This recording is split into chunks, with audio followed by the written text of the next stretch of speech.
Que bom que os bons ventos os trouxeram à continuação de nossas histórias. Então vamos lá? 267ª noite.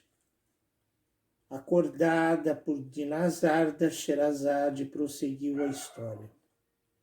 O rei Salé desceu logo aos seus estados submarinos e aí, depois de haver organizado um poderoso exército, solicitou também o auxílio dos seus aliados, que o socorreram com ainda mais potente que o seu.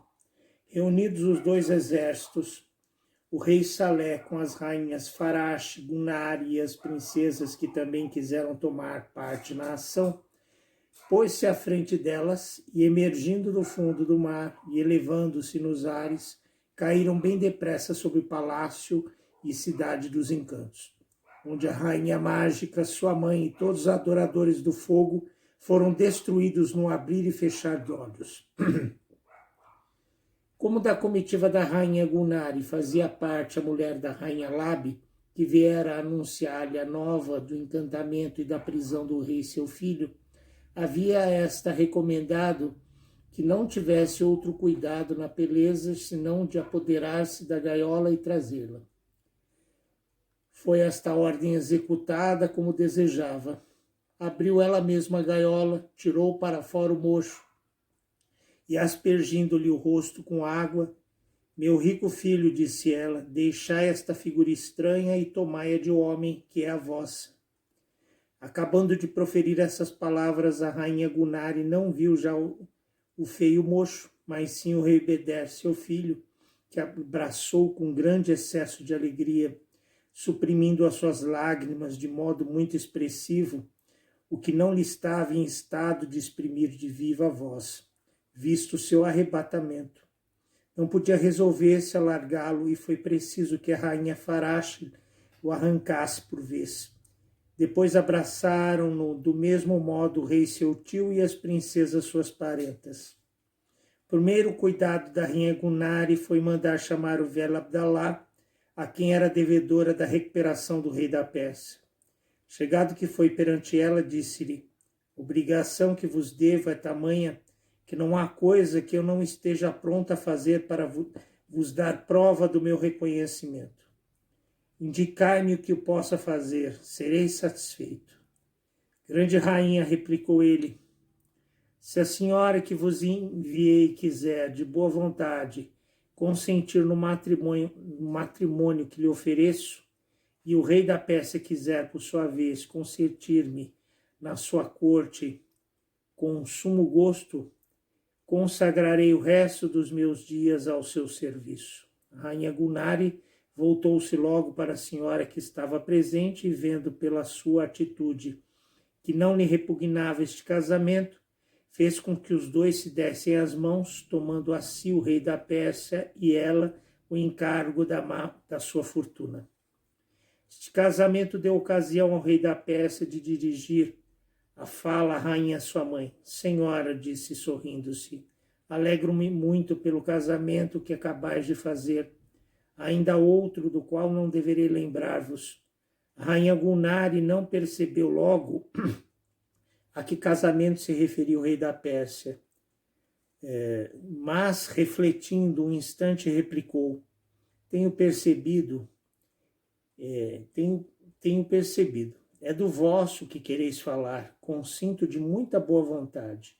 Em seguida, encarando a gente marinha do rei seu irmão e os gênios que estavam presentes, disse-lhes, ide já e visitai todos os palácios do mar e da terra, e vinde dar-nos aviso quando encontrardes a princesa mais bela e mais digna do rei meu filho. Senhora, replicou o rei Beder, é inútil tanto trabalho. Vós não ignorais, sem dúvida, que dei o meu coração à princesa de Samandal, só com a simples descrição de sua beleza. E não me arrependo do presente que lhe fiz. Realmente não pode haver, nem sobre a terra, nem no fundo do mar, uma princesa que possa comparar-se-lhe. É verdade que o modo como ela correspondeu à minha declaração era de molde a apagar a chama de qualquer outro amante menos abrasado do que eu no seu amor.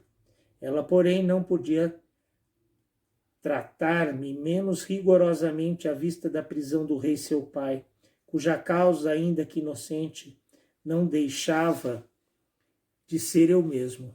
Talvez que o rei de Samandal haja mudado de parecer e ela não tenha já repugnância em amar-me e em dar-me a sua fé, logo que seu pai consinta nisso. Filho, replicou a rainha Gulnari, se há unicamente a princesa Giuari no mundo, capaz de fazer a vossa felicidade, não é minha intenção opor-me à vossa união, que é possível que se realize. Que o rei vosso tio mande chamar o rei de Samandal, depressa saberemos se continua a ter tão pouco tratável como foi. Por mais estreita que fosse a vigilância que por ordem do rei Salé se exercia sobre o rei de Samandal, tratavam-no todavia sempre com muita atenção e tinha-se familiarizado com os oficiais que o guardavam. Mandou o rei Salé trazer um fogareiro com brasas e neles deitou uma certa composição, pronunciando palavras misteriosas. Apenas principiou a fumarada, a levantar-se, estremeceu o palácio e viu-se, bem depressa, aparecer o rei de Samandal com os oficiais do rei Salé que o acompanhavam. Lançou-se logo o rei da Pérsia a seus pés. Senhor, disse ele, não é já o rei Salé que pede a vossa majestade a honra da sua aliança para o rei da Pérsia. É o rei da Pérsia em pessoa que lhe suplica a concessão dessa graça. Não posso persuadir-me que persistais em ser a causa da morte de um rei que não poderá viver senão com a amável princesa Giuari. O rei de Samandal não consentiu mais tempo que o rei da Pérsia ficasse prostrado a seus pés.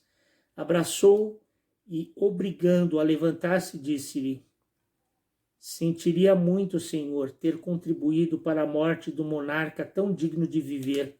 Se é verdade que em vida tão preciosa não pode conservar-se sem a posse de minha filha, vivei, senhor, é vossa. Ela sempre foi muito obediente à minha vontade e não creio que se oporá ao meu desejo. Proferidas essas palavras, ordenou a um dos oficiais que o acompanhava, por consentimento do rei Salé, que fosse procurar a princesa Giuari e que a trouxesse. Vendo que já era dia, cessou Sherazade nesse instante, prosseguindo na noite posterior. Que felicidade! O rei Beder conseguiu se safar dos feitiços da rainha mágica e ainda obteve a aprovação do rei de Samandal para casar com sua filha, a princesa Giuari, que logo foram procurar. Será que eles serão felizes? Iremos na continuação dessa história amanhã. Aguardo todos vocês. Alabei!